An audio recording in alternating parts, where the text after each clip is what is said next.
Welcome to another edition of Your Impact Attack. That's right, it's Your Impact Attack. And live tonight, I don't know who we're even talking to because we are coming to you from a not often used channel. And this is definitely the only way that I would ever appear on this channel. But who am I? I am Jamie Williams, sometimes known as the Vet. I'm here with my tag team partner, Brandon, tagging in Brandon. Brandon, what is going on besides all this madness? Not much, man. YouTube being a bitch, but we shouldn't be surprised about that. I mean, YouTube's been giving HMG some shit for a while, and why not give us a little bit more? But we find ways around it. We adapt, we overcome, we got this. How y'all doing? Whoop whoop. Yeah, and apparently y'all is just represented by Retro Rocket Review here, asking questions at us like, why is this happening? And where's this show that I wanted? He's just so entitled, you know. But that's all right. There's not much to do up in space, so I understand that we provide 100% of his entertainment. That's neither here nor there, though. The fact is that on channelattitude.com, you're able to watch and listen at your leisure for the low price of $4.95 a month. So it doesn't really matter where we go live if you're never here live and you're just waiting to hear us. So you don't need to hear us talk about all these other issues. What you want to hear us talk about is what's going on in the world and in the world of professional wrestling. So on that note, nothing's going on. Everything sucks. Everything's stupid. Anything that is going on has probably been talked about by everybody else ad nauseum.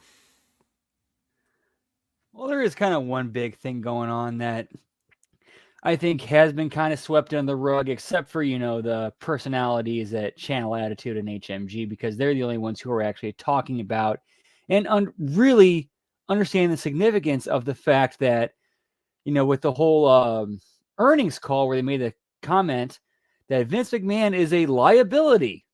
Mm-hmm. That's kind of a big deal. Mm-hmm. I think that's the first time he has ever been called that, because there's people who are above him now for the first time calling the shots.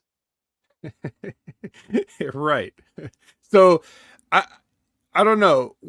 When you heard that, was that anything like me, whose response was, as I was just probably busy on a day of work listening to some, I like to listen to the wrestling news on the Arcadian Vanguard network just because it just keeps you up to date with factual information and doesn't have like a lot of opinions, and it's done in 5 minutes. When I hear things like that, my reaction was, duh. Where's everybody else been for the past however many years? But like, it's exactly what you said. Who he wasn't gonna call himself a liability, right? Nope. Here's the thing that I've always felt with Vince McMahon. I'm a liability, pal. Get me liability. That's actually been one of Vince's biggest flaws, is that he has needed somebody who is above him to hold him accountable. He's never had that until now. Mm-hmm. Yeah. Well, there comes drawbacks with that too. You have people that are holding people accountable that are complete idiots and don't know what they're doing. Just ask Warner Brothers, right? Ask any of the nice people that work at Warner Brothers right now, making whole movies and then saying, yeah, we're not putting this out. Like those kind of deals. Snyder cut. Yeah, that. And is that a ploy? Like, in case you don't know what I'm talking about, for anybody that's not aware, this is related to wrestling, not only because of Warner Brothers dealings with AEW, and now even NXT, I guess, in an indirect fashion. But they John Cena, you may have heard of him, is who? Wait 1 minute. I don't have a kazoo, but yeah, John Cena. That's right. Chinese ambassador John Cena as the star of a movie. Was it like Acme versus Coyote? I think is what it was called, and it was a movie about, you know, Wile E. Coyote bringing a lawsuit against Acme for all their defective products, which sounds like that sounds like If they I mean kept that it, sounds like huh? that sounds like one of those movies where it's like partially like you have the animated characters in the real world, and it sounds like Mm, it could actually be a funny movie. Like the right. premise sounds funny. Right. You know, maybe the premise is only about as good as maybe a Saturday Night Live skit length, but nonetheless, I guess they went ahead and made this whole movie. And you know, yeah, to your point, it's supposed to be like if anybody could ever see it, it's supposed to be like a Roger Rabbit or, you know, Looney Tunes back in action would probably be a better comparison to something that's been done within the past 20 years. Uh but yeah, so that they just do that, and then whatever this Zaslav guy that's in charge of things or whatever, clearly no idea what he's doing, what he's talking about, or anything. I think we can all safely say that. And so just having Vince McMahon, just him having a boss doesn't necessarily mean it's a good thing. It'd probably just be a lot of, you know, it'd probably make him even more of a liability because he's probably going to try to actually wrestle somebody that tries to tell him what to do. But, um, you know, now that he's old and feebled and possibly, you know, senile and, you know, has a stupid Crippled. mustache, much easier to push around and push off into the corner. But, I mean, these, you know, these things have been hinted at, you know, while the stuff was, while WWE was up for sale and those things were happening, you know, like this is, there's a lot of, I'm quite sure there's reasons that we don't know why these sort of things are happening. Um, but as these new pieces of information just get doled out, you know, it starts to become more clear. We're able to kind of put the puzzle together and see the bigger picture for a change, but it shouldn't be surprising anybody, at least anybody that's paying attention, right? Definitely. I mean, I'll So, put it to you this way: where things have been going, like in an actual fight at 78, there was a point where I still thought Vince McMahon could have beaten me. Looking at him now, nah. we're All gonna it would take take this is whole dude out. This just take old the man. cane, just take his cane and beat him with it. That's right. That's a man with a cane. You know, the man that doesn't allow people to sneeze needs a walking aid. There's no such thing as cold, pal. Yeah. Yeah, so like I said, it couldn't happen to a nicer guy. I hope, you know, I hope the last years of his life are painful and embarrassing.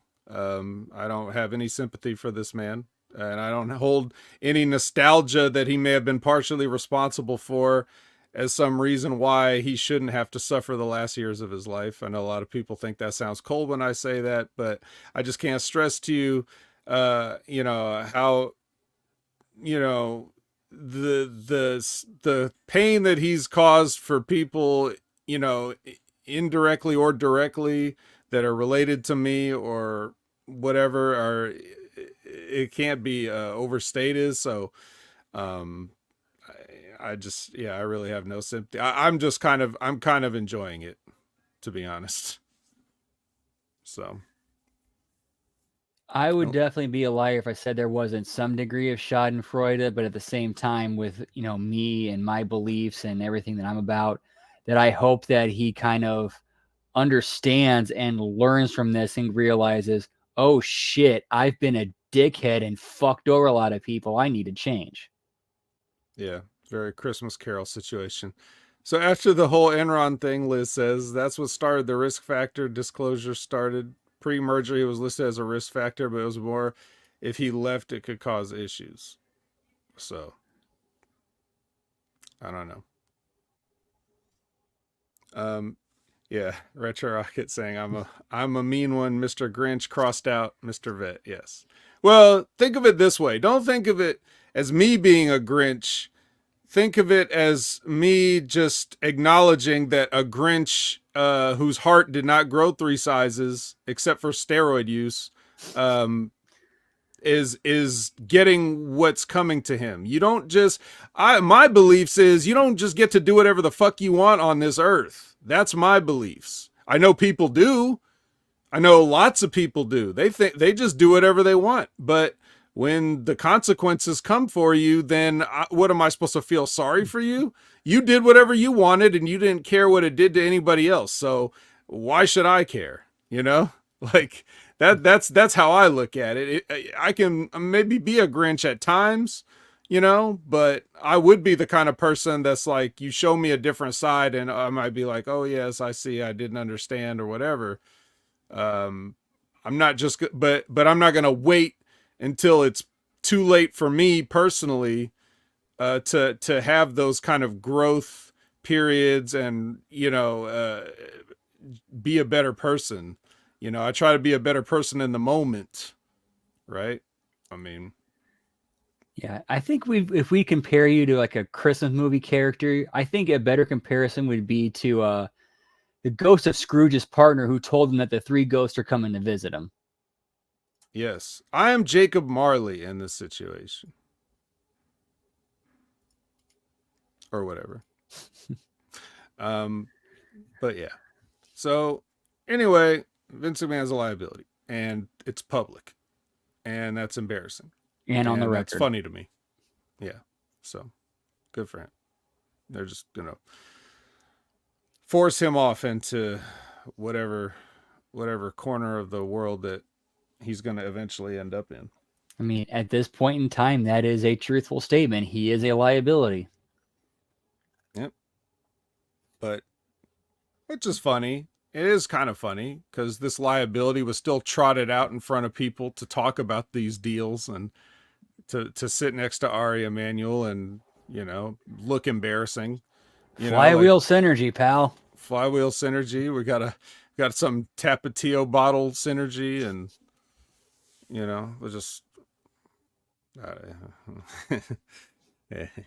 All right. So anyway, that is that piece of news, which is very interesting. Anything else that's been going on that's wrestling related or not?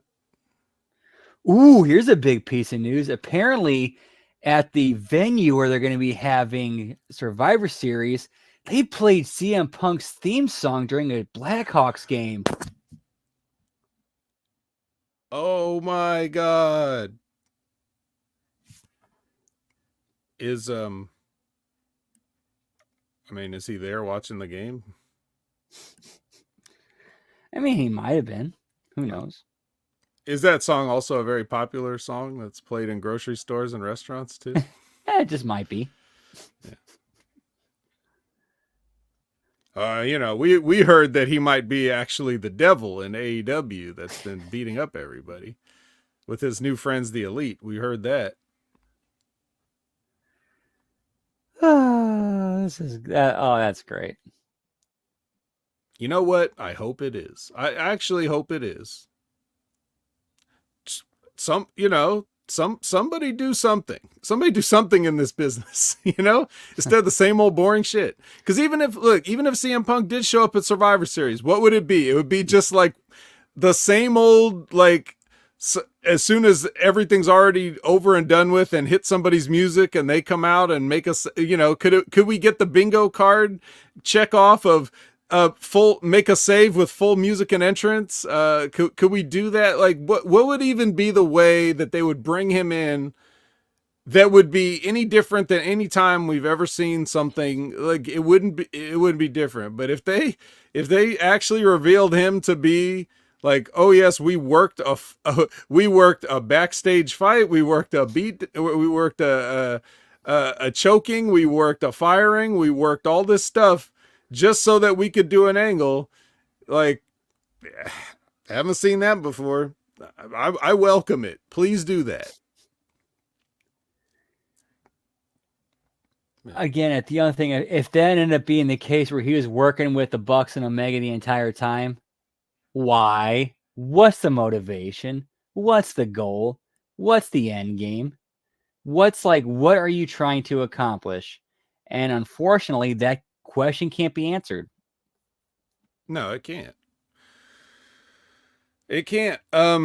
Unless, yeah, if you pull a gotcha on the entire wrestling fan base, then, and not the entire wrestling fan base, only the internet ones.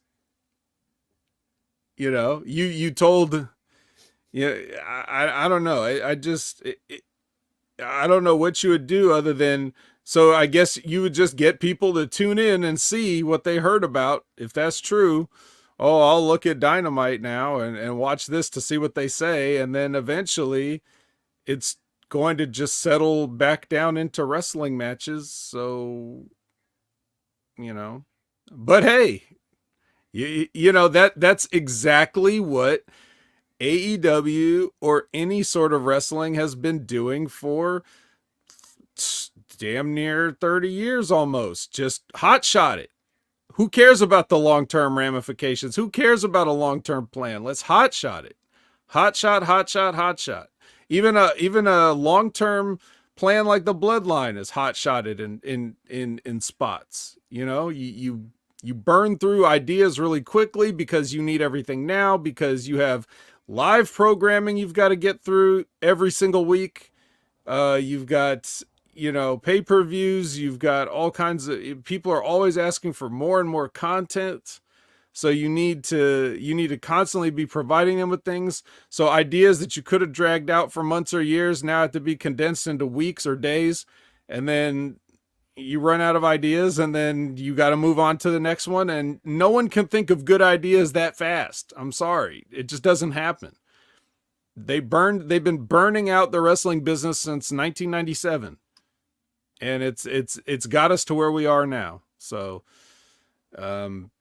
this would just be another one, but hey, at this point, nobody cares. They just want the next piece of content. So that's what I'm saying. In my a la carte theory, I'm like, hey, can you work me? Okay, I'll order one of those. One, please. One vet getting worked, please. So it's funny you bring that up, because that just reminds me of, remember when Mark Henry did the fake retirement angle, and right. Everybody was like, I never forget, the reaction was, we were so happy that we had something that we got sucked into and able to believe in it and get worked and be like, oh, they got us. Mm-hmm. Yeah. And whatever became of that? Nothing. Exactly. A match with Cena and then nothing. And nothing. Yep. Salmon jacket. That's the yeah, it was a great moment. Yep. But there was no follow through and payoff. Right. And it was, you could look at a guy like Mark Henry, the things that you could have done with Mark Henry. You had Mark Henry all that time, and you really didn't do anything with it. Mark Henry had heat for a period of the 90s because he didn't know anything. And whose fault is that? You just signed an Olympic athlete, didn't train him properly, threw him out there in a sink or swim situation. And everybody in that cutthroat, period of time like that. Mark Henry was active when DX was at its most, the click was the clickest that's ever clicked, during that time when Mark Henry was there. If anything, he figured out the game and thrived. Right. But the company didn't benefit from that. None of the things that they could have gotten from Mark Henry were as beneficial to the company as it obviously could have been, especially considering the contract that he signed. Because you had guys that were, at that time, you had guys that were busting their ass, trying to get stuff going. And he comes in and gets a 10-year contract for the most amount of money anybody's ever had. And it's like, for what? You didn't do anything. And I'm not saying that they're wrong to give him that, but if they gave him that, you got to do something with that. And all they did was be the wrestling business and, rib him and just not just not do what they should have done. And it's not his fault. This wasn't Mark Henry's fault. You got to make a return on that investment. Like, remember how they built up, was it Tony Atlas as a strongman that could destroy anybody with the bench press challenges? Could have done that with Henry. Right. I mean, you just look at a guy like Mark Henry, it's like, well, no one's ever beating this guy. So I'm sorry. It's just not going to happen. So there was never that feeling. He was more like a Santino character at one point.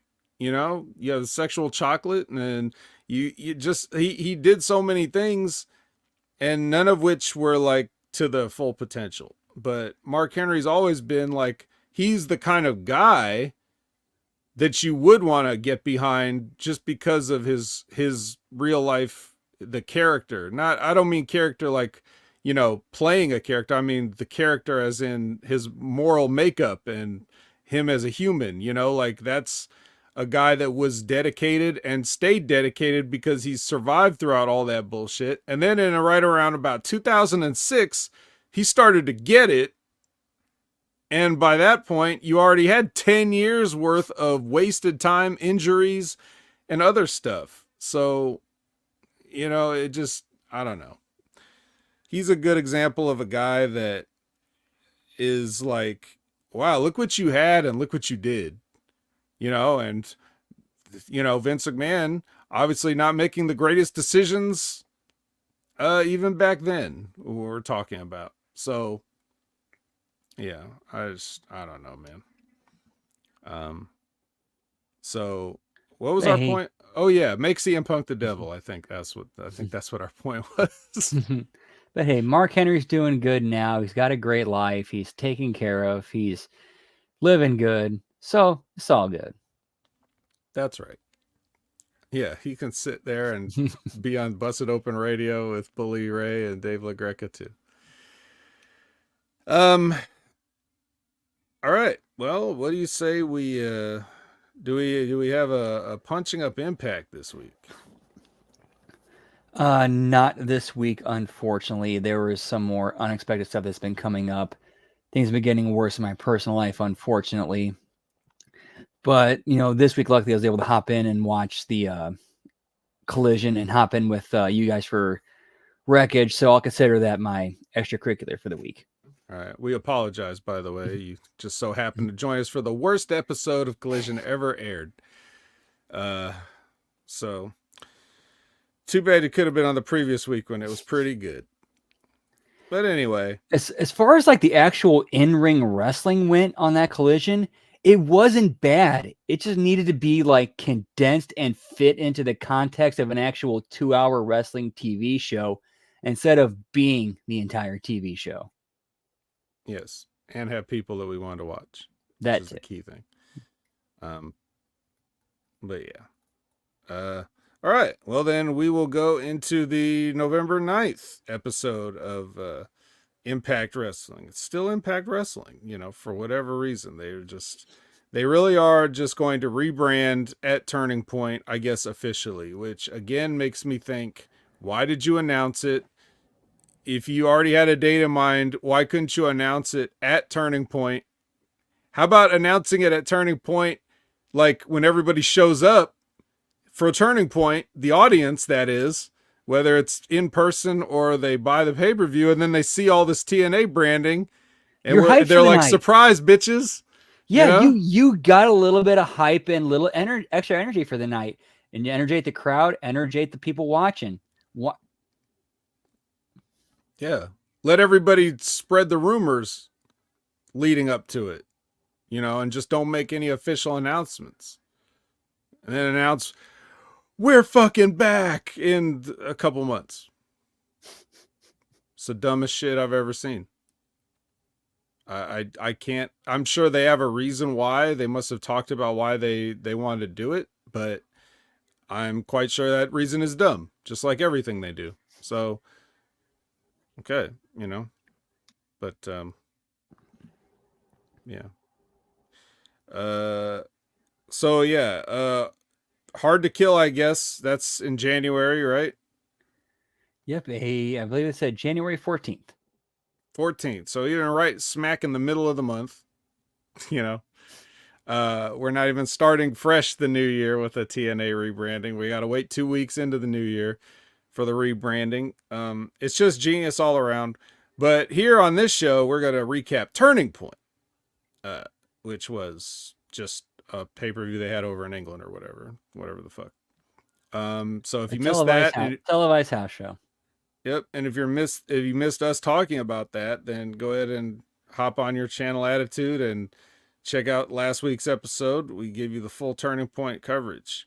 And this episode here, the one you're watching, the one we're talking about, that is the episode that had CM Punk backstage. This was the CM Punk backstage episode. So imagine putting on a show like this. I say most of this because I do have some nice things to say toward the end, but imagine putting on this show and CM Punk being back there, you know, like if you're trying to, I don't know, impress somebody or whatever, or even if you're just stopping through it and saying, oh, what do these guys got going on? Like any way you look at it, yeah.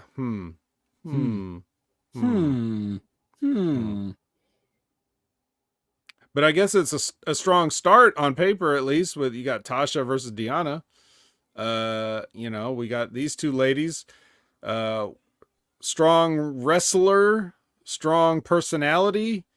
Neither one has both, but I'm sure you could guess which is which. And we've got a little matchup here.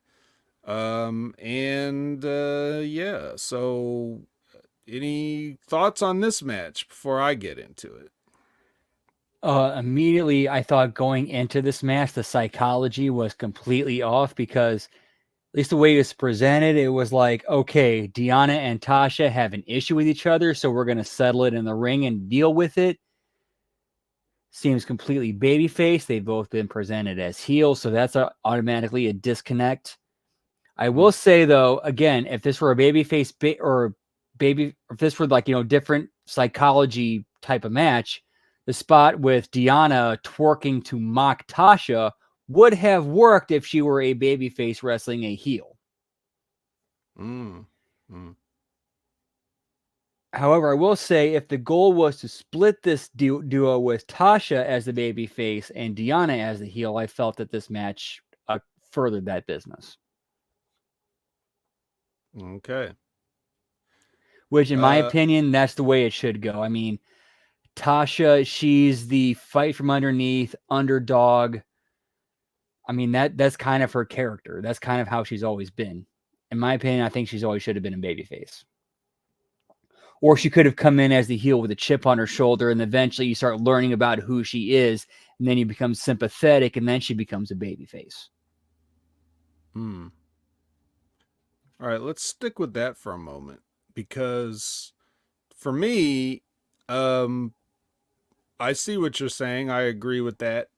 However, I would also say that if anything, if there's one thing we can say that Tasha steals is sassy. At the very least, there's a lot of sass there. And that can work for a babyface. You can make that work for a babyface character. So you got a sassy babyface, right? Like that's kind of the character that you are. But a lot of people, regardless, they will classify in their mind it will be heelish, right? But again, some people you're not going to convince, but if the way it's presented, the way it's just done, there is a way to do that and be likable. Right. Well, one of those ways that you do that is you sell. That will tell you who the babyface is, the one that's selling, the one that you feel sorry for getting their ass kicked, the one that you feel like, oh my God, they're not going to win this. They couldn't win this. Can you just beat them and let this be over, please? I don't want to watch a massacre. Right. And in this match, in my opinion, it should have been Tasha, because Deanna has always been presented as the elite wrestler, very unlikely to be able to beat her. Whereas, again, Tasha, she just always comes across as the underdog fighting from underneath. Mm-hmm. Oh, she's supposed to come across as the underdog. But what has been my criticism of Tasha Steelz? My one criticism of Tasha Steelz throughout this entire time that you and I have been talking about her on Impact Attack. She's She presented as works. dominant. Yes, exactly. She's doesn't she's just going to do whatever she wants to do. She refuses to acknowledge that she is small. Even among women she is small. And when you're in that sort of a role, you can definitely be a heel, but if you're not going to be a heel or you're supposed to be presented as a fan favorite, it does you a lot more favors if you start acting small, you Right. know? Like, for example, when they first brought her in and they had Savannah Evans as her heavy doing all of her dirty work for her, that worked as a heel. And then as her character starts developing, we learn about who she is and why she does what she does. And it's not hard to transition away from that into an underdog babyface. Not hard at all. Right. Because once you remove that element, then it's like, oh shit, she wasn't that strong at all, and she is an underdog. You know, that's the idea. Seems to make sense. Seems like you and I have figured it out.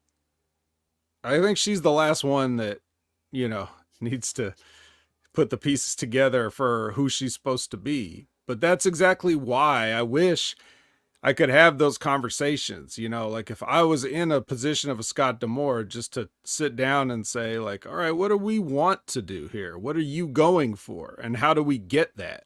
If you're going for heel, here's how we can get there. If you want to be a fan favorite, here's how we can get there. You know, those kind of conversations. I don't know what the depth of those are, but, you know, for this, The twerking could be great for a babyface thing. It could be great if it's presented as a fan favorite little gimmick. right. It's also good if you have an ass, but nonetheless, what they did here was they did one thing right, which is before the match got too far into violence, they got the twerk part in, you know. Right. Once you go violence, you can't do this. But even at this, even the way they structured this match, I think they did it way too late in the match. That spot should be like almost right at the beginning, I think. Yeah. Get that in with a little bit of wrestling, like wrestle, you out wrestle me, I wrestle you, twerk, yada yada yada. Okay, now I'm mad. Now let's go. That's the thing. And at least they didn't start throwing punches and then turn around and do the twerk spot, but almost, you know, like at least there was a back elbow to in a spot with like running in the corner and throw out the back elbow thing. Which after you get hit in the mouth with an elbow, I don't think anybody's thinking about twerking, but regardless, look, it's 2023. We just sort of have to accept certain things, even if we are going to point them out later on a podcast. But yeah, so but the grappling portion at the beginning was nice. You know, I like that. But then, of course, it devolves into subpar striking. For people that aren't good at it, it is a de-evolution. Like when you do it in the match. This is not, this is not Mike Bailey and Will Ospreay. All right. It's not good. So that's that. But, overall, like I got the flow of the match that they wanted. This was more like, they were shooting for an A, and I think they got like a C in terms of execution. A lot of times the classic Rip Rogers is, shoot for a C and get an A, or as Jim Cornette would say, the low bar of it's easier to raise a low bar than it is to bring a high one down. Right. Or try to reach a high one. Yeah. Try to reach it's definitely easy to bring a high one down. That part is definitely true.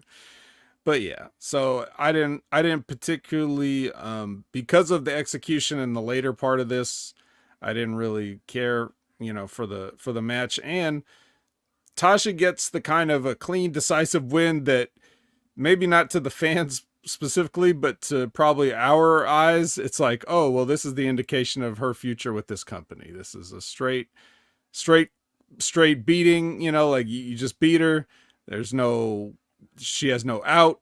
There's no shenanigans, just straight up loss. And, this has been a trend for Deanna if you're paying attention. So it's almost like she's just doing the favors on the way out. And if we were trying to do business and set something up, then the correct finish would have been Deanna up dirty. Like all of a sudden she's getting paranoid that, oh shit, she might come up ahead and beat me, cut her off, go dirty, cut and pin her. Yep. Real simple. But they don't do it. So here you go. All right. So next we have the Alex Shelley promo on Jonathan Gresham. So he cuts his little wrestling promo on Jonathan Gresham. Nothing amazing. The lighting for this promo is blue. Just in case you were wondering which color they went for, it is blue here. So there you go. And then we get a recap of ABC's title win from Bound for Glory. And then they're cutting a promo in the hallway, talking about how hard they've been partying. Chris Bay is saying that Ric Flair was trying to trade Rolexes with him. They didn't. It's family heirloom. And then you had, Ace was saying that he's talked to DP for 2.5 hours. That doesn't sound like hard partying, but this actually sounds like the lamest partying that's ever been done that these two did, but that's fine.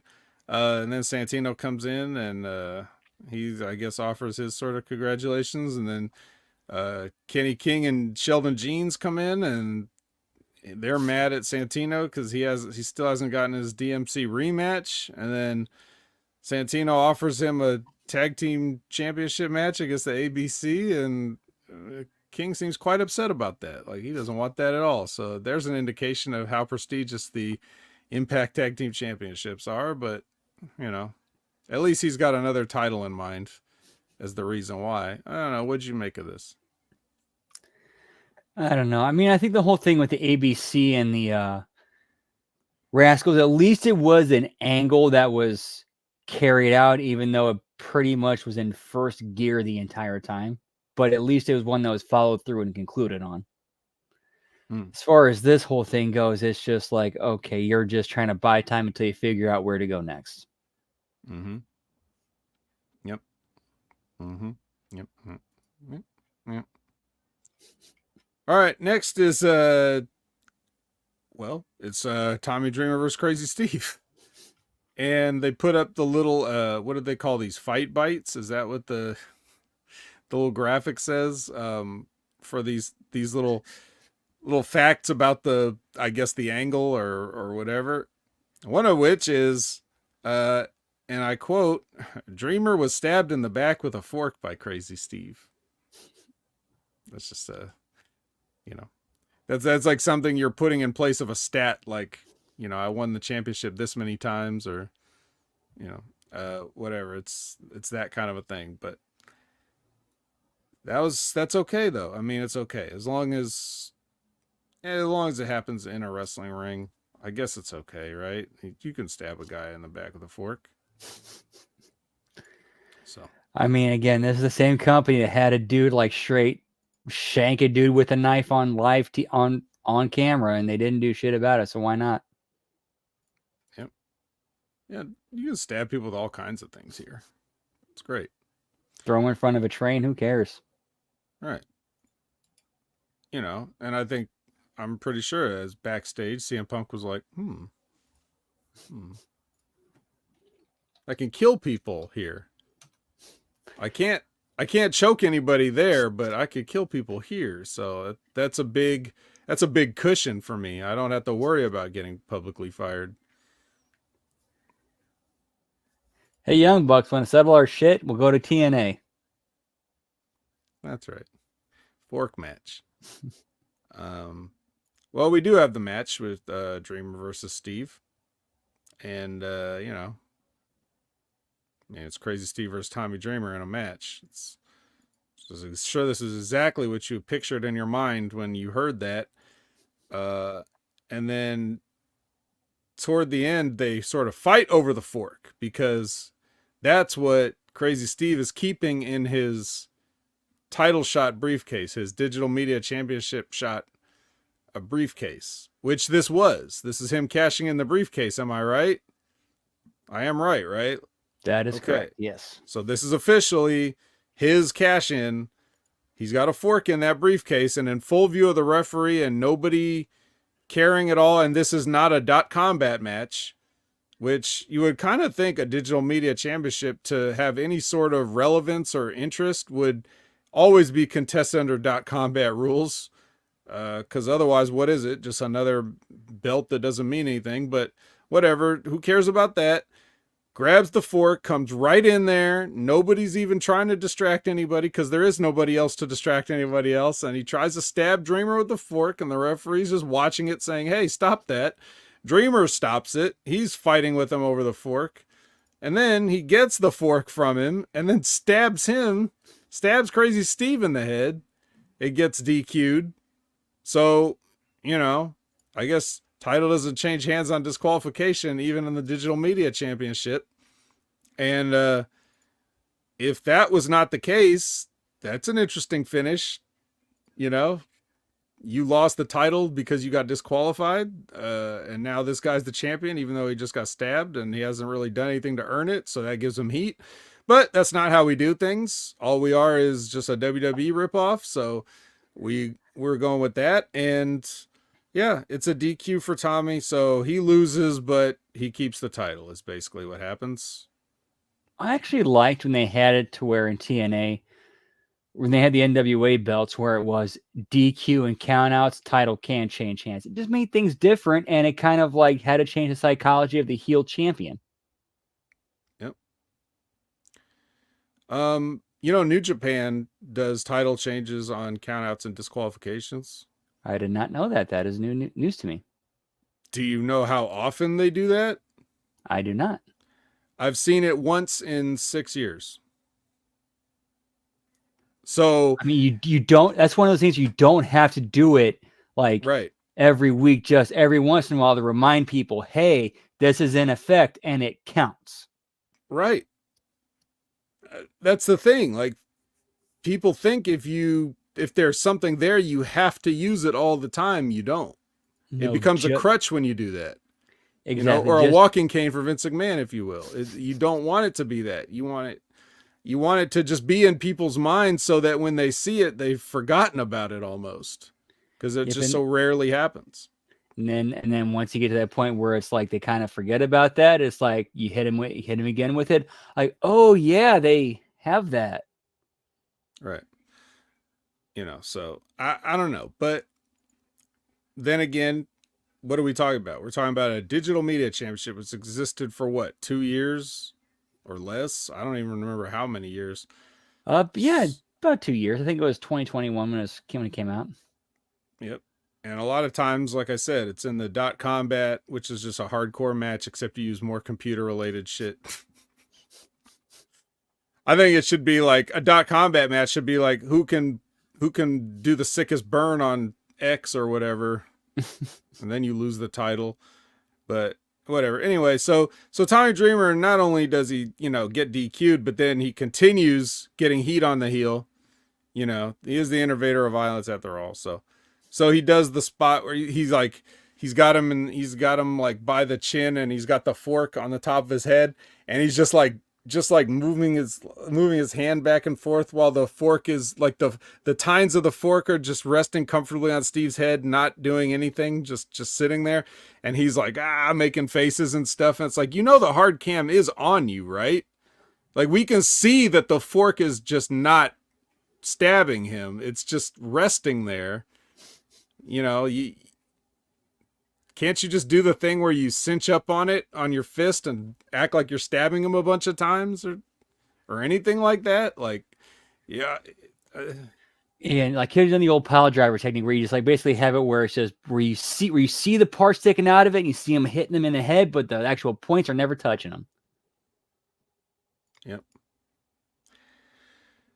Yeah. So Liz says it started September 2021. So that's right on 2 years. That's like A little bit, 26 months. So there you go. All right.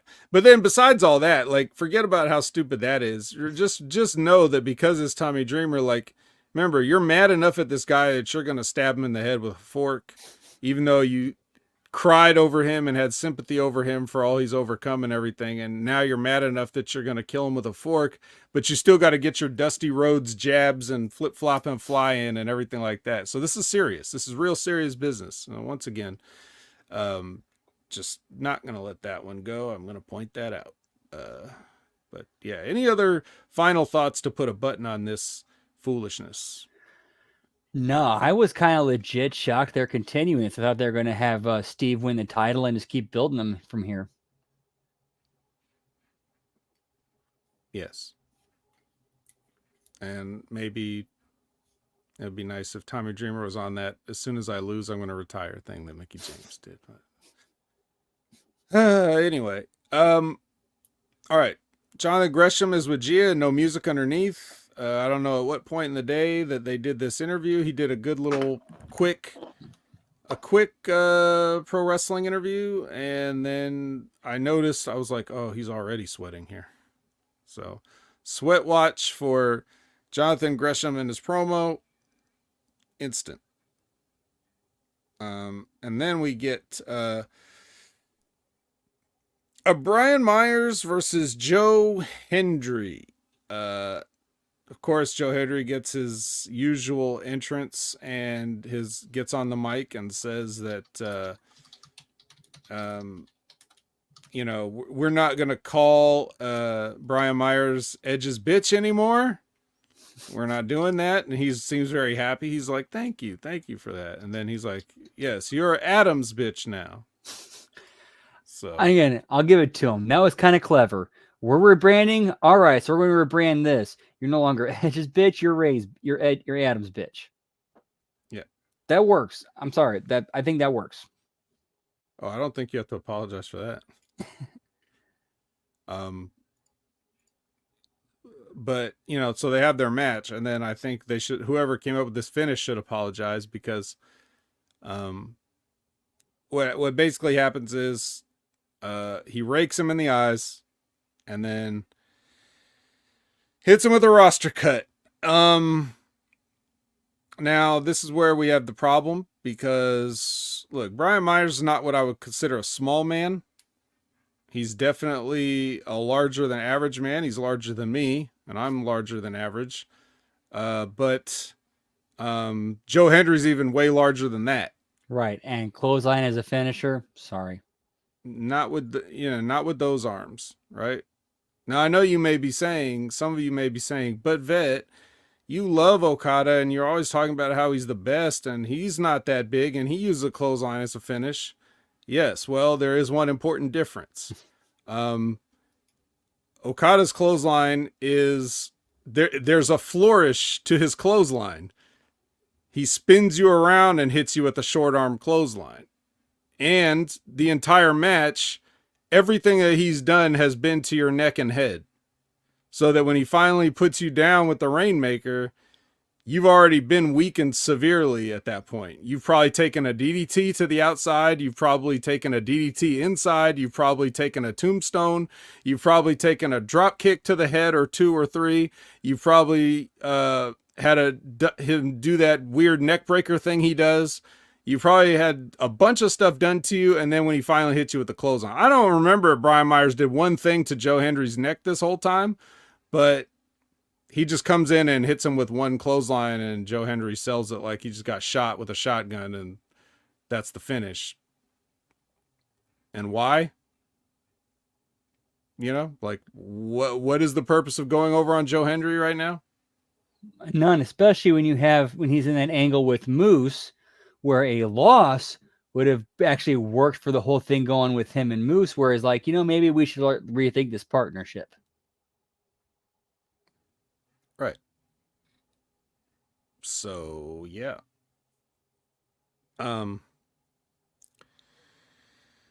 Okay, well, anyway, that happened. Any other comments on that? Other than it went way too damn long for nothing on the line. Like, why are as much as I like Joe Hendry, why are him and Brian Myers wrestling for 15 minutes?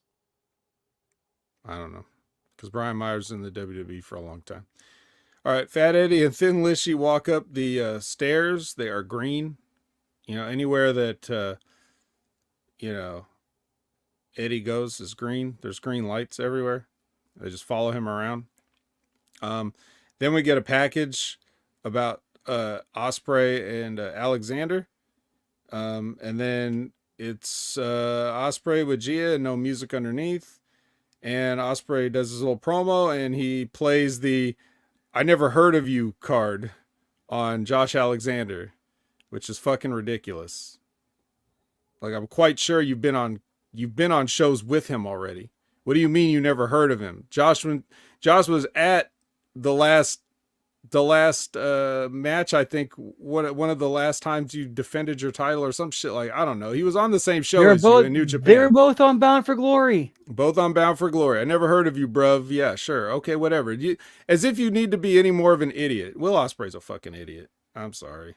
He's an idiot. I am sorry for that because I know everybody loves Will Ospreay, apparently. He's a darling of the internet wrestling community for sure. And Retro Rocket likes his moves.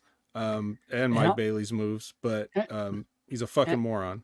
And I'll say too, like in this promo, I saw quite a bit of character out of him. Do more of that. Like there's so much there he could, like, so much depth in that character he can draw from. Why is he killing himself in the ring? He even admitted like he fucked himself up from everything he's done. Man, now he can go to WWE and be a part of the Brawling Brutes.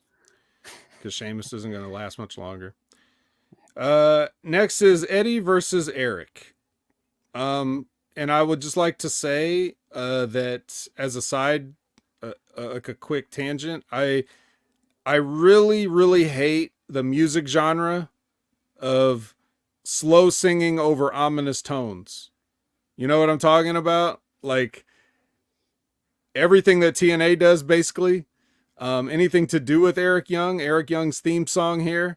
Like whenever you got some dude singing without a lot of vocal production, slowly over usually some acoustic thing, or now like maybe some very, very, very slow dubstep type sounding music.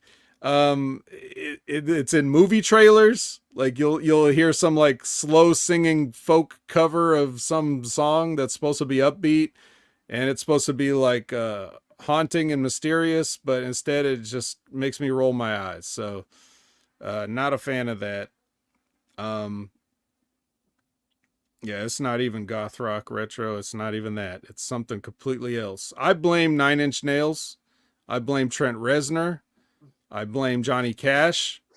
I blame that cover of Mad World. Like this whole like reworking things into a slow, mournful, you know what I mean? Like I just fuck you, you know? Is basically what I think. Here's one of the best descriptions I've ever heard of Tool. Okay, we get it. You guys are great musicians. We don't need 7-8 minute songs for you to tell us that. Man, I would take a Tool over this. Tool doesn't play music like this. They just play heavy music. This is soft and slow and bullshit all at the same time. But anyway, whatever. It's just listen to Eric Young's entrance music and you'll be like, oh, that. Oh, yeah, no. Oh, okay, no. But anyway, as for the match, I wrote, this is what it looks like when the get your shit in generation gets old. Yep. That's exactly what this match is like. The guys that are like 20 years doing this kind of shit, that back in the early 2000s, everybody was like, God damn, slow down, guys. And they're just like, nah, fuck that. We're going to do all these moves and we're going to do everything. Basically how TNA was born, you know, like this is a match with that, but like done by older guys who have figured some stuff out, but still haven't gotten rid of all of the bad habits that they always had. Oh, dude, I've immediately noticed how much different Kazarian's working from how he did 20 years ago. He's slowed it down and changed up his moveset immensely to where he's like way more smarter and not as like, hey, I'm gonna land on my head and drop the other guy on his head. Right. Except he's also blading his chest in 2023. Yeah. Well, So that's what I mean. You can't just you can't win. You can't have everything. You just you learn about other things and you get dumber about other stuff. It's like it just I'm getting mad at these guys just because all the training that I got should have been for those guys who are going to keep doing this for 2 decades. You know, instead they learned wherever the fuck they learned. Killer Kowalski, apparently he didn't know fuck all about wrestling, which makes that Harley watching these guys have a series of matches based around Killer Kowalski in 2023 makes me laugh even harder at the story of, you know, Harley Race. I think it was Triple H or whatever when he says, you know, who trained you? He's like Killer Kowalski and Harley Race going, he was the shits. You know, like that's funnier now watching these guys, like having matches in his memory and fucking blading their chest, you know? I couldn't even cut my chest if I was shaving my chest. And these guys are doing it on purpose. I don't know. But anyway, yeah, that's what the match is. It's basically the GYSI generation getting old. This is what it looks like. This is what old timers are going to look like in the future, or the future is now, basically. Yeah. I wonder what all the, like the Rascals and the ABCs and the subcultures and stuff, what are they going to look like in 10 more years, you know? Like it'll just be slower versions of the stupid shit they're doing with no psychology. And I also want to say agree with what Retro Rocket Review said about the old TNA Impact being like a pinball machine. Yeah, it was it was like bounce everywhere, but you had fun playing it at least. I mean, at the time you hadn't seen anything like it, so. And also, it wasn't like the entire show, like it maybe 1 or 2 matches. Well, yeah, because you brought in a lot of old guys too. You know, you still had your, you know, Ron Killingses or your Ravens or your, you know, you had other guys. You had different points on the card. Guys were going to work different. Jarrett, that kind of stuff. I really like the philosophy that Jarrett had when he originally like was putting together the roster of like, okay, we have our veterans, our legends, and then we have our guys who are at their kind of on the downswing of their peak. We have our guys that are about to come up and be main event stars. Then we have guys right behind them, the young guys that we need to build up.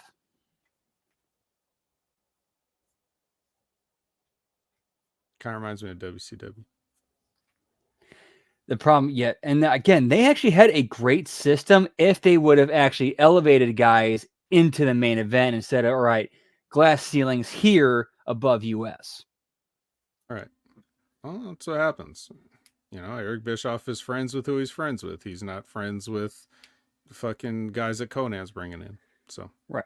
Like if they would have eliminated that glass ceiling, I thought WCW actually had a great system in place where it's like, okay, you bring somebody in, they start to get over. The crowd starts getting behind him. Okay, well we're gonna put the TV title on him, or we're gonna put him in a angle with a mid card person, and if they get over with that, we move them up.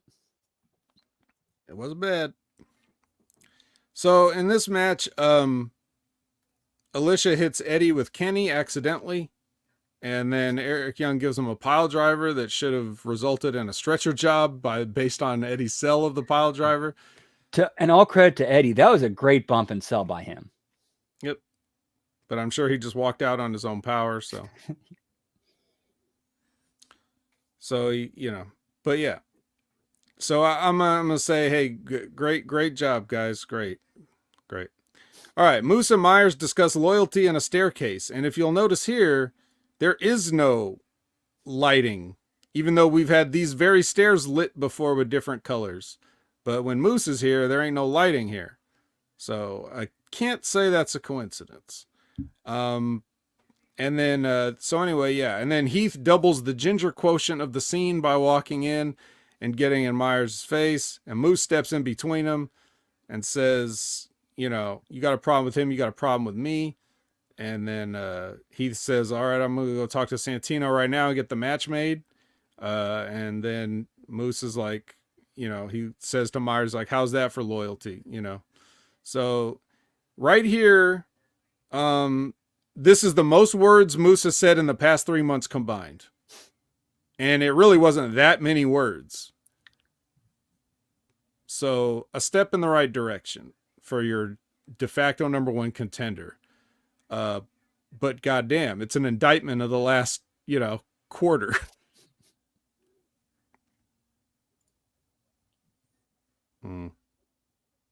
Anything else to say on that? Need more Moose. That's right. We got a fever. And again, you have this guy signed till basically the end of his career. Why is he not the face of your company? Oh no, maybe we're getting there. Maybe we're getting there. Maybe. He said several sentences here. Several meaningful sentences. So somehow he avoids most of the time. I don't know how, because it doesn't seem like the kind of stuff that's in his control, but he avoids getting this shit on him.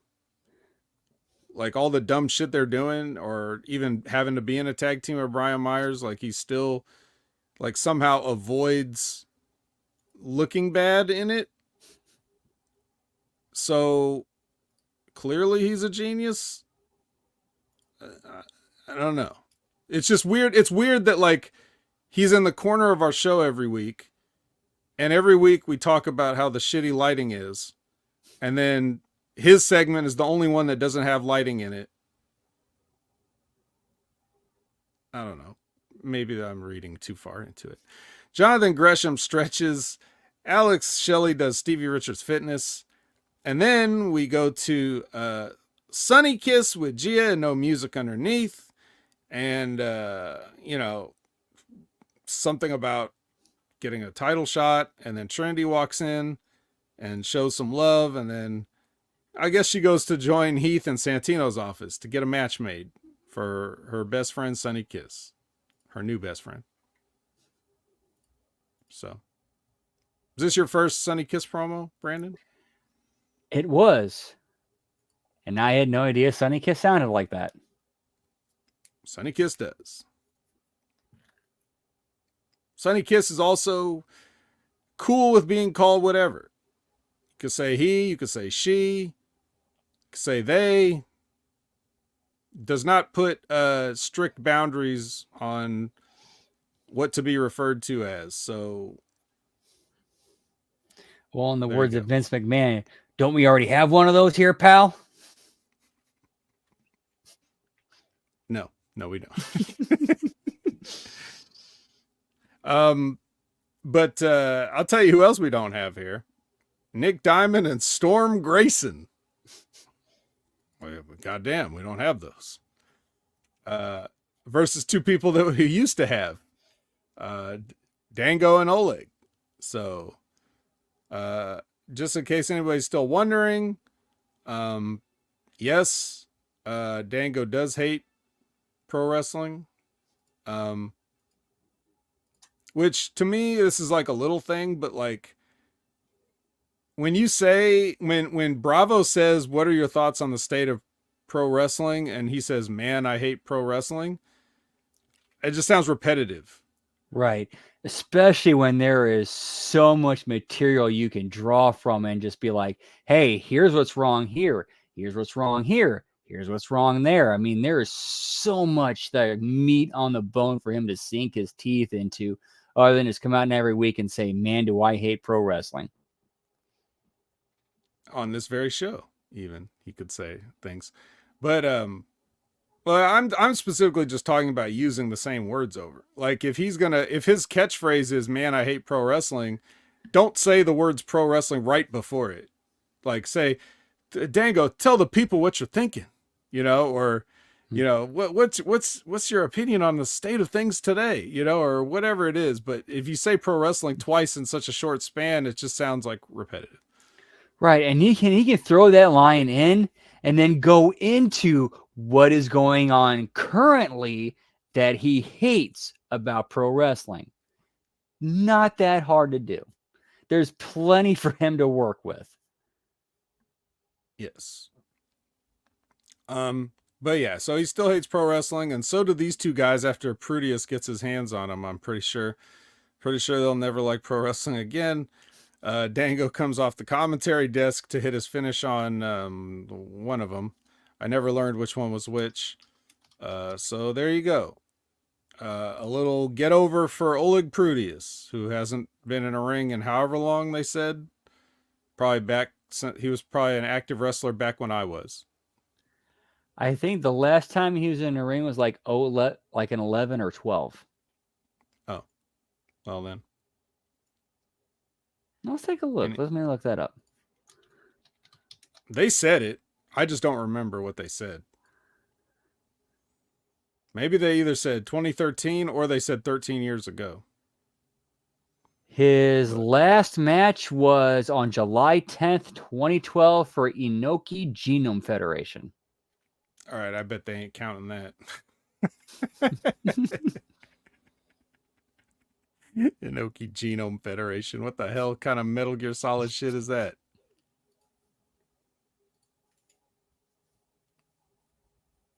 There's no wonder he slowly got forced out of the company he started. Inoki was Vince McMahoning things too. Rest in peace. Yeah. So, all right. Yeah. So anything else you want to say about this whole fiasco? Nope. I think, this whole thing was just to be a showcase to try to get over Oleg and show how strong and dominant he is. And to that degree, I think it worked, but I think it obviously could have been a lot crisper and cleaner. I mean, the dude hasn't wrestled in over 10 years. Okay, well, this felt like it took 10 years. Jordynne Grace starts to do a promo with her little Call the Shot gauntlet cup. I say little, even though it's way bigger than that little tiny one that Bully had last time. Remember that little bowling trophy-ass piece of shit? And this is like this big-ass gold ornate whatever. It's not that ornate. It's just gold, but it's still a step up. Bigger bowling league, I guess. And Bully comes in and says, nice trophy. And then Kylan King comes in and complains that she should be the one that won. Like, whose fault is that? You had the same match everybody else did. And then Bully and Kylan spin off into a teacher-student discussion. And, he tells her to back it off. And she's like, why are you saying this? And then, then Bert comes in and says, because Bully's soft. And then him and Bully go at it about being soft. And then everybody just walks away. And the whole time, Jordynne Grace is sitting there like watching everybody argue awkwardly. And I think that was the point of it. And I'll give Jordynne Grace all the credit in the world. She played this perfectly, where she's just like caught in the middle of this awkward shit she has nothing to do with, like, not even saying a word, just like, oh, what's going on? Why am I here? Oh, shit, this is awkward. Yep. I also would have accepted her slowly sidling out of the picture. That's the only thing that would have made it better, if she just kind of did the little... Yep. But either way, it's fine. Everything else, on the other hand, I don't know. But hey. All right, then the Rascals. They're in those stairs again. And this time the stairs are purple and green. Like the Rascals colors. And then they introduce the young goat, Myron Reed. When you call yourself a young goat, I know what it's supposed to mean, but it does sound funny when you say it. Because I think a lot of people, especially the kind of people that watch Access TV, when they fall asleep in their TV dinners, um, they're probably not thinking that that goat is what Myron Reed thinks it is. No. Nope. I'm here, old man. I'm here in Impact Wrestling or TNA or whatever the fuck is called now. You know. But anyway, yeah, Myron Reed. Are you familiar with Myron Reed? I'm aware of who he is. He's been booked in the area around here by people I know. Mm-hmm. Yep. So I know he's like at least a decent quality talent. Right. Yeah. Yeah, Myron Reed. MLW. He's been with Jordan Oliver, and I think they had a third person. I can't remember what the group was called exactly. It's been so long now, but yeah, I've seen Myron Reed quite a bit. I think he's from Louisville actually, originally. So it's probably why he's kind of local around that area. I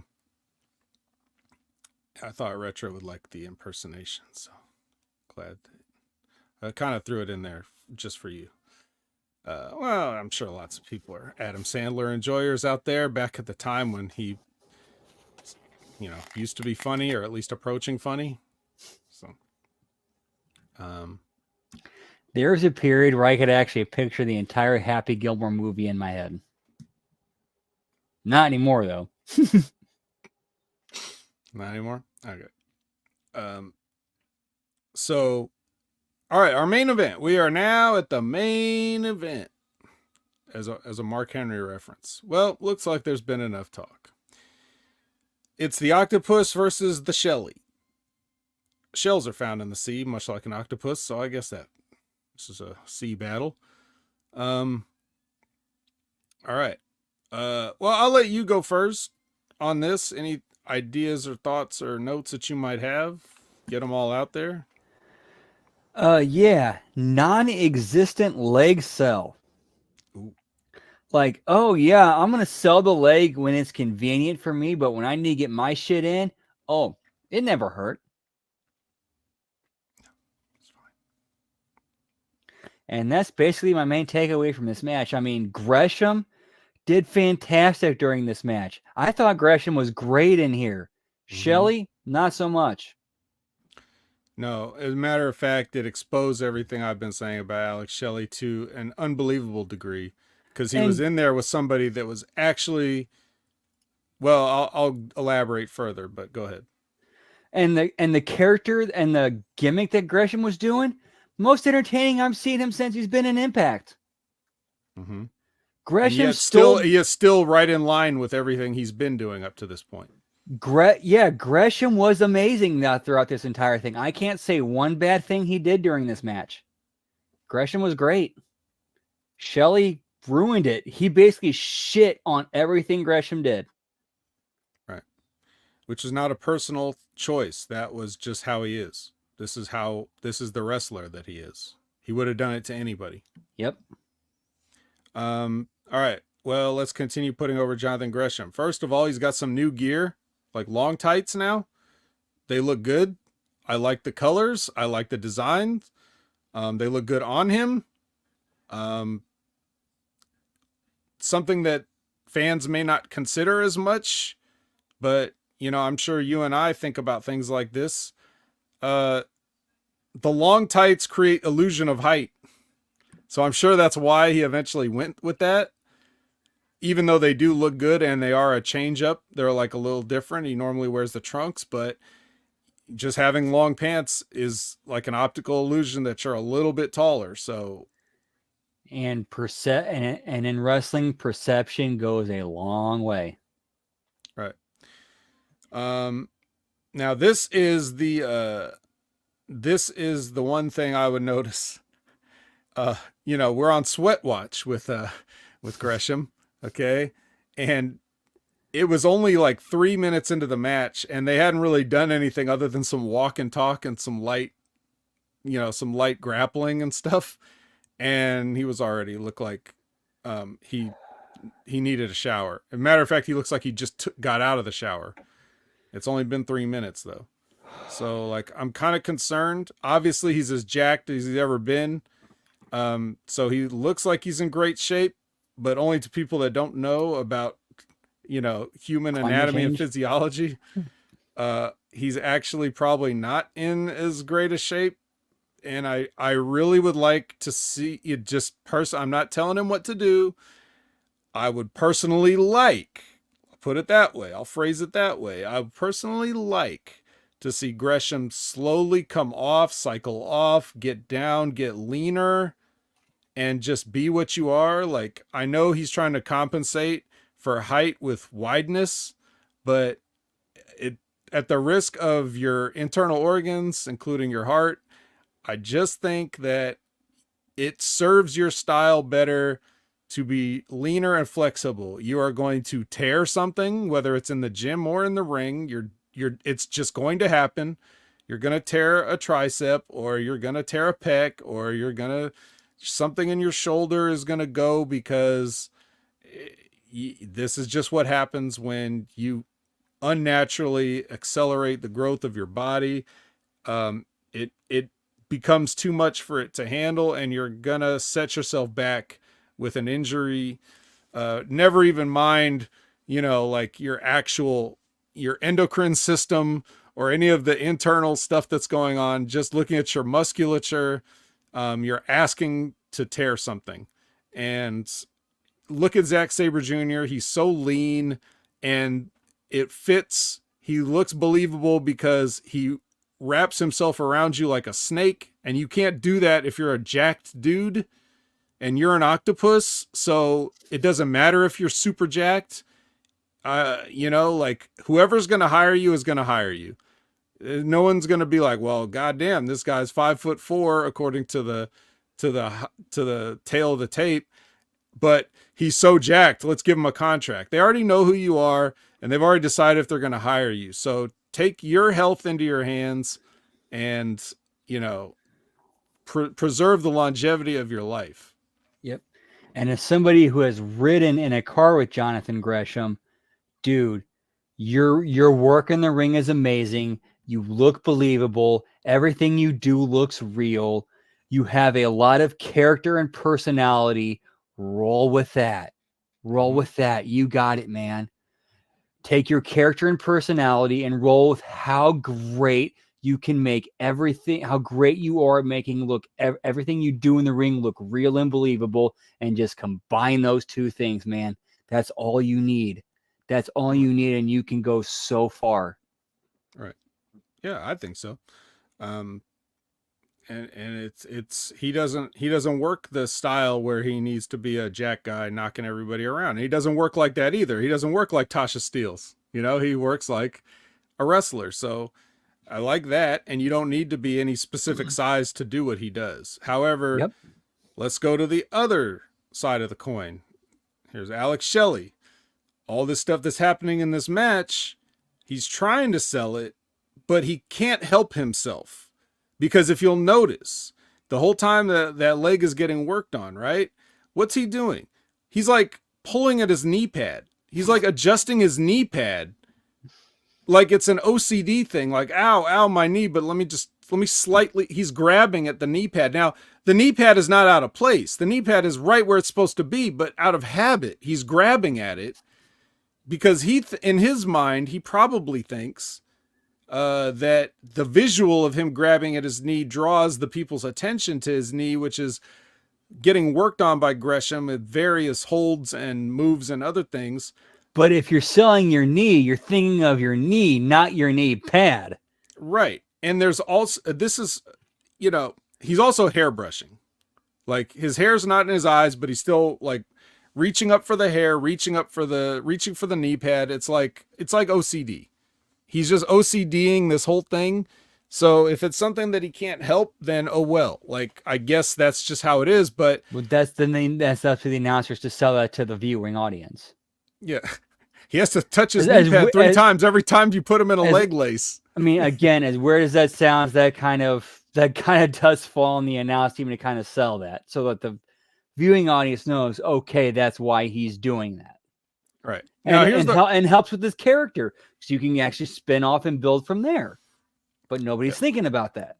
No. Well, he's clearly on a spectrum somehow. I don't know how, but there's something right about Alex Shelley. So anyway, but the way you do that, though, it's not that you grab your knee. It's not that you brush your hair.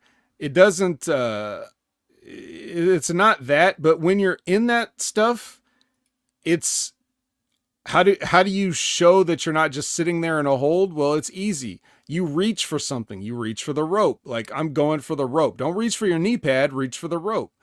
Try to kick off. Jonathan Gresham will, if you put your foot up to try to kick off, he will knock it aside. He knows how to work. He knows what he's supposed to do, but you have to make it look like you're actually trying to get out of a hold. Don't just grab your hair and grab your knee pad and act like everything's fine. You look like you're trying to escape, or you're incapacitated, or whatever. But there's other things that you can do besides just touching the area of your body. That's just the Seth Rollins school of selling, where you just touch the area of pain until it's time to get your shit in, then go back to touching your area of pain. And that's not how you do it. Right. And Gresham is good enough to know that if you need time to make an adjustment, he can do character work. He can do other stuff to draw the crowd's attention while you do what you need to do. Yeah. I'm never an advocate of adjusting your gear when you're on the cell. Because if you're really in pain, you would never be thinking about if your knee pad is slightly out of place or if your hair's slightly in your eyes or whatever. You don't think about those kind of things. But so I like this match in principle, because it looks like Alex Shelley's getting tortured, but I can't enjoy it because he's not believable. Right. Like I enjoy somebody torturing Alex Shelley. That's what I want to see. But instead, he's like ruining the experience for me. Right. Because like Gresham's working the leg, sell until I need to get my shit in. And then all of a sudden we go back to the cell. Right. So let's look at some of these things, because I have a nice list of things. So I lost count. so he definitely hops around the ring, whether he's like kicking and springboarding and stuff like that. Like he did the thing where he did the jump up, what does Excalibur call it? Gamangiri or whatever. But it's basically an enziguri in the front. He's like doing jumping springboards, like planches, those kind of things. He's doing all that stuff, right? Obviously. But then but he sells the landing. He's not selling the jump. If he sold the jump like he went to springboard and he didn't make it over the ropes and just fell out and took a bump, that would be selling. You just doing exactly what you wanted to do and then coming up limp when you land on the floor, that's not selling. If you're really hurt, you wouldn't have made the jump. So I'd love to see that, somebody like trying to do the springboard and then just falling over the rope, like hitting the rope stomach first and then bouncing outside. That's actually a safer bump than landing on your feet. You probably could fuck up your leg landing on the floor on those pads. You could like twist your ankle. I mean, you know how it is on those mats they have, like something weird could happen. Also he does that thing where I saw him stomp his foot on the mat like he's going to shake off the pain. Like, what the fuck? What? As soon as like stomp once should be like, oh, fuck my ankle. Yeah. Yeah, no. Or just don't do it, because you wouldn't instinctively do that. That's not how joint pain works. You don't just punch your knee or stomp on the floor to shake off your joint pain. If that was the case, old people, all they have to do is stomp really hard on the floor, and then they won't need to take glucosamine and osteobiflex and all that other stuff, right? And Life Alert would go out of business. Yep. Yeah, it would go out of business, and then half the ads would get pulled off Access TV on which this show is aired. Another one. Here's another little deal.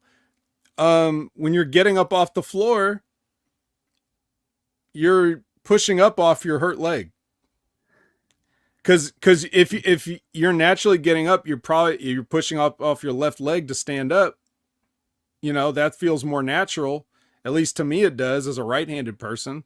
Like if I'm getting off the floor, I usually push up off my left. But if that's the one that's hurt, I'm going to try to push up off my right and act like I can't move my left. And if I have to use the apron or the ropes or anything else to help me stand up, I'm going to do that. But I'm not going to take the leg that has just been getting hammered this entire time and twist it around and then use that to support my full weight to stand up.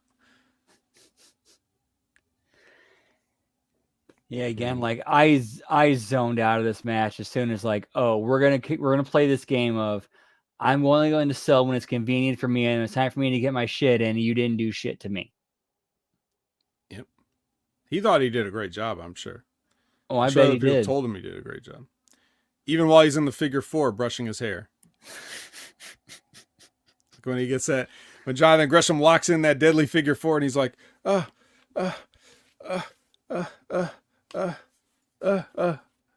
tell you this much. If my legs are in a great amount of pain, fuck my hair. I'm trying to relieve that shit.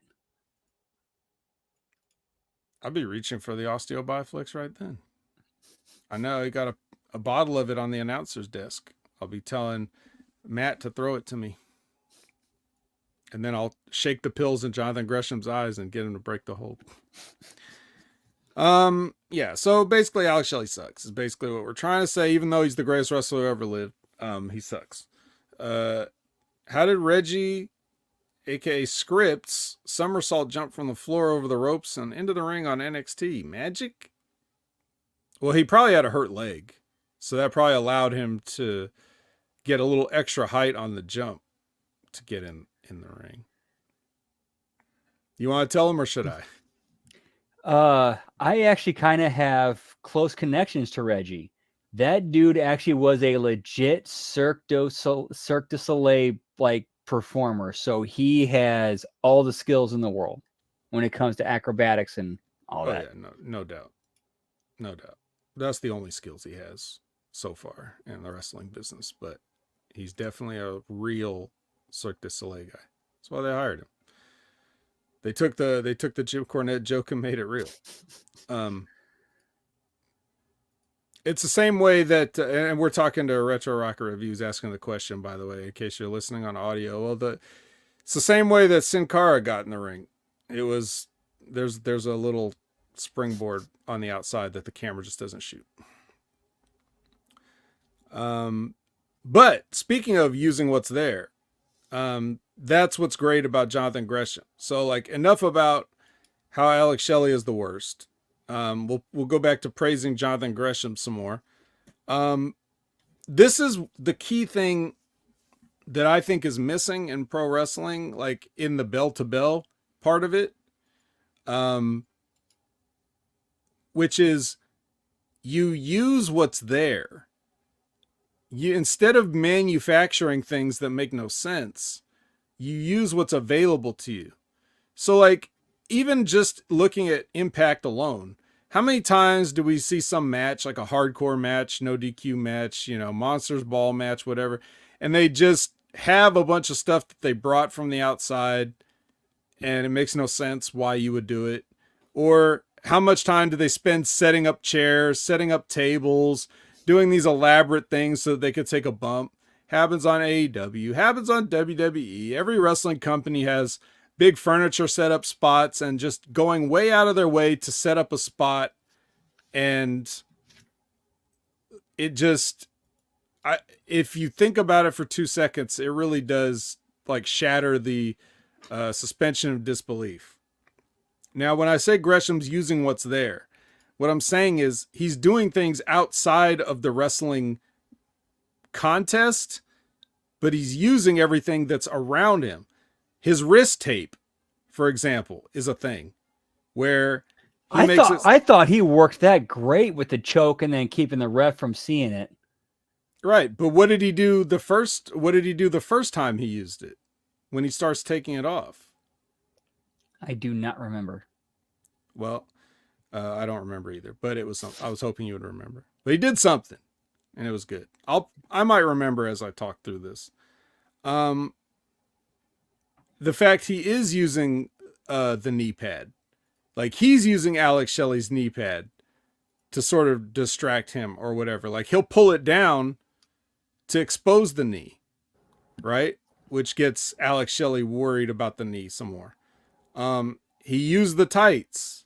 The tights are there. He used the same way he pinned Mike Bailey to try to win here. And if you notice a little detail that he said when he complained to the referee about not getting a 3 count, he said, "What do you mean I didn't get it? I had the tights." And then he was like, "Wait, I didn't say that. I didn't say that. You didn't hear me say that."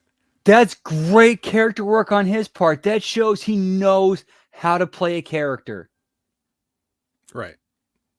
Right. He even uses the referee at one point. Because when Shelley puts him in the Border City stretch or whatever. He pulls the referee and crawls over him to get to the ropes. Right. Which you can't necessarily DQ him. But it's also not clean and babyface.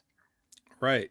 So like all these things are there. He used the wrist tape, like I said, like you said, to choke. You know, he does a choke spot with the wrist tape. And intentionally goes out of his way to block the referee from seeing, so the heat is on him and not the referee. Right. But that was there. It was all there. He didn't go outside, get a roll of tape from under the ring and start taping a bunch of stuff and choking him with tape. You know, he didn't have to set up this, you know, like this elaborate sequence or whatever just to do that. It looks like he's using what's available to him and telling a story with that. You know, so, you know, I can't put it over enough, but you said it all at the beginning. The match was great. He was doing great, and Shelley did his best to ruin it.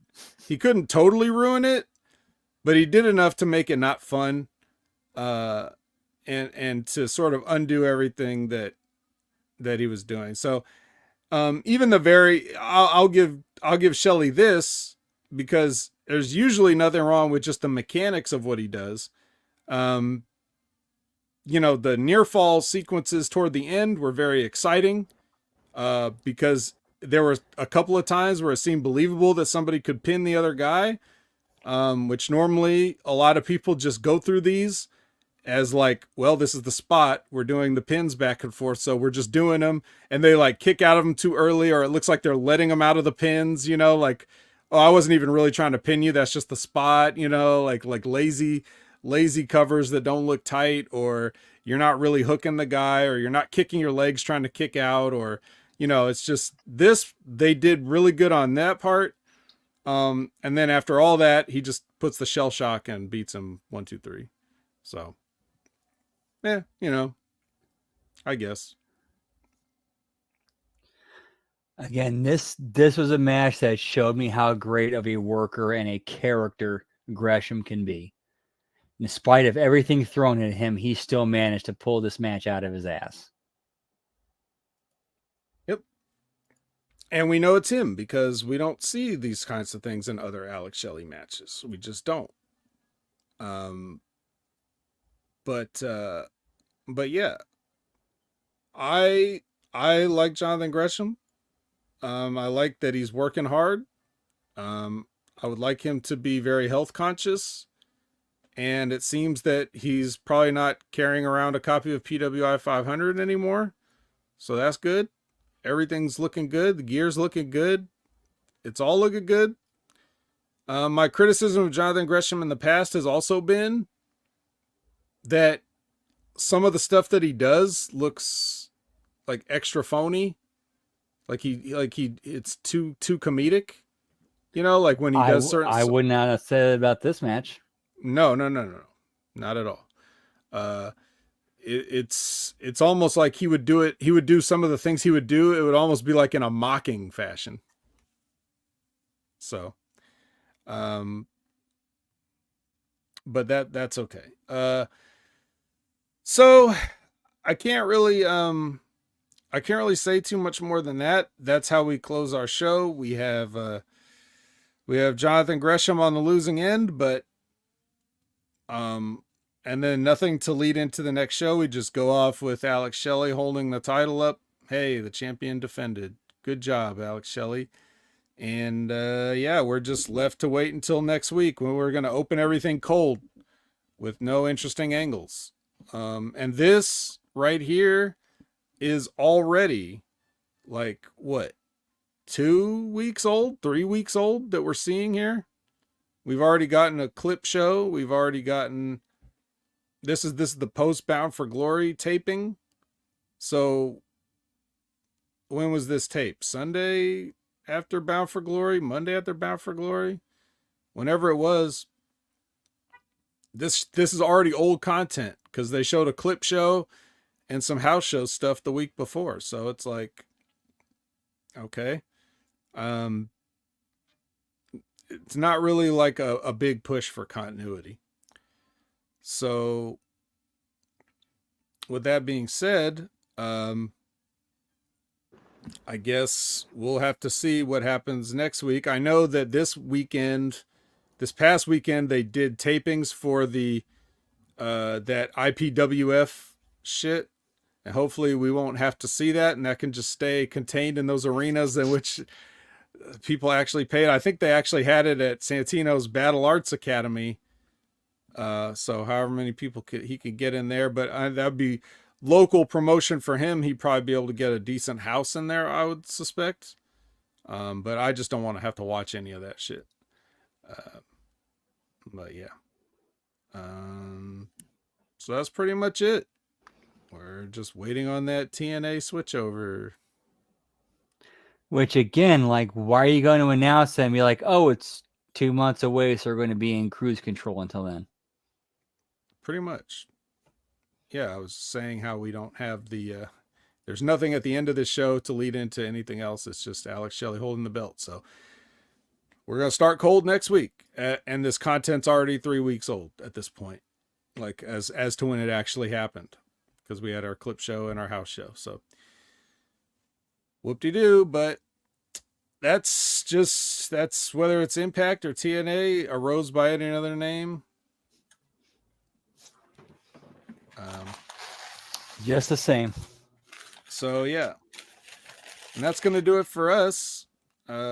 Hopefully we've entertained you tonight, the way Jonathan Gresham tried to entertain you, and hopefully nothing sabotaged it, the channel switch or anything else like that. But you know, we're always going to be here the best we can. We wanted to have the PWC on, but it didn't work out. So we'll see about that in the future. It was last minute. We did put them on the spot, and you know, they did crumble under the pressure a little bit, but that's fine. Just kidding, guys. So yeah, we'll wrap it up for now. And Brandon, tell the people where they could find you. As usual, you can find me on Twitter, or as the kids call it these days, the X, at Miss Transarc at Tia, or Transarchus Tia. I am also on twitch.tv/Miss Tia the Transarchus, and you can find me on Substack at HMG Brandon. And here every Monday night for the Impact Attack with my buddy the Vet. Whoop whoop. That's right. And I can be found at Opinion Haver everywhere, so I don't have to remember what I'm called on each platform. I make it uniform, baby. Branding. That's branding, right? You're not going to see me switch to something else like TNA Impact, right? Like, I'm always Opinion Haver. So you could check me out there, and you can Google Opinion Haver and see what comes up. You'll be able to tell if it's me or not. There's a few pretenders out there, but you'll know the real deal. You'll see that little cheat, Homestar Runner cheat icon, and that'll be the real me. So so you can find me there. You can find me every Wednesday at 8 a.m. Pacific, 11 a.m. Eastern for the Next Level Wrestling review. Hopefully it'll be on Hameen Media Group. If not, then shit, it should be. We should be on the Ben Hameen channel. I don't know what we did to get kicked off of YouTube, but apparently something. So we'll sort that out by Wednesday, and then we'll get to you one way or another. If nothing else, you'll find it on channelattitude.com, where you'll find so much content, everything that we've ever done, in addition to everything that we're going to be doing all month for only $4.95. What can you buy for $4.95, Brandon? For only $4.95, everything costs at least $5 now. Oh, I mean, just channel attitude, the Vince Russo channel alone, black and white every week. That's worth $4.95 a week. Right, and they do The a bunch of extra stuff besides that. Yeah, Hami Media Group. Shit, bro.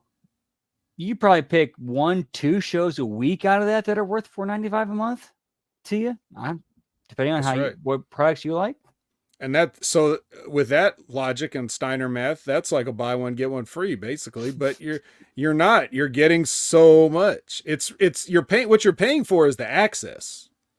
Like, you're not just like buying a one-time thing. You could go to the store and get a shitty frozen lasagna, a personal size frozen lasagna, and that's going to cost you $5. And then you're going to eat that and you're going to need another one. But with HMG, that $4.95 gets you an entire catalog worth of stuff. So not that we need to shill it, but we're just doing it. Then you got,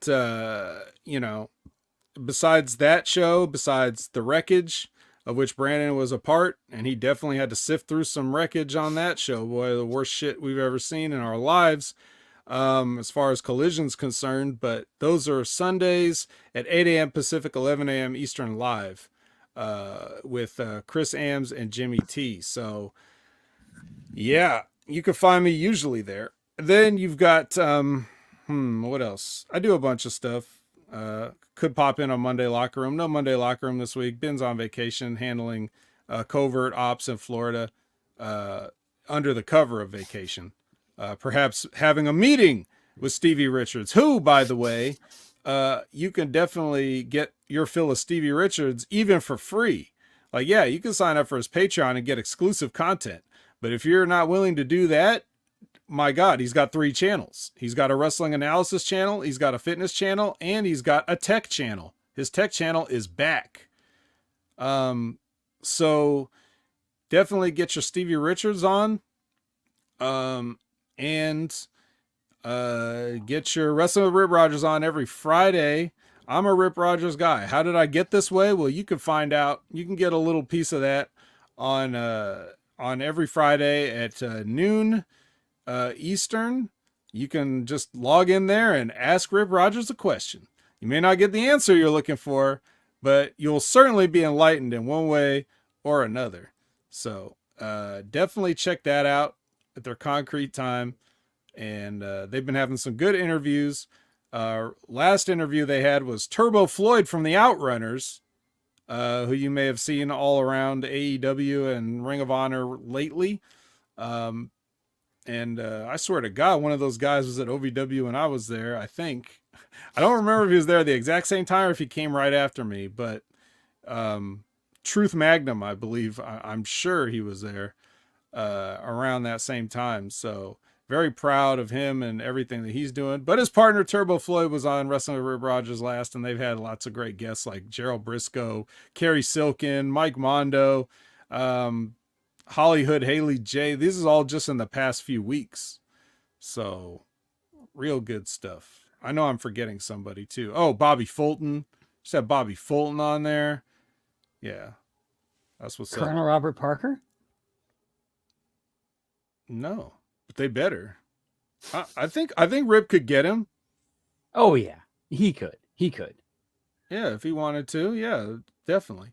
So, yeah, so we see where Rip goes to these conventions and, makes his rounds and talks to everybody and, gets some people contact info for the Wrestling with Rip Rogers. So check that out on YouTube. Just like, subscribe, comment, do all that stuff. It's great. You ever hear the stories about Colonel Robert Parker?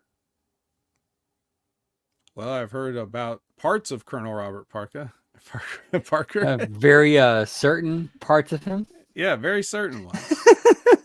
Apparently, it's all true. I've never heard anybody deny these rumors. So, we'll go ahead and leave it there. We'll leave it there.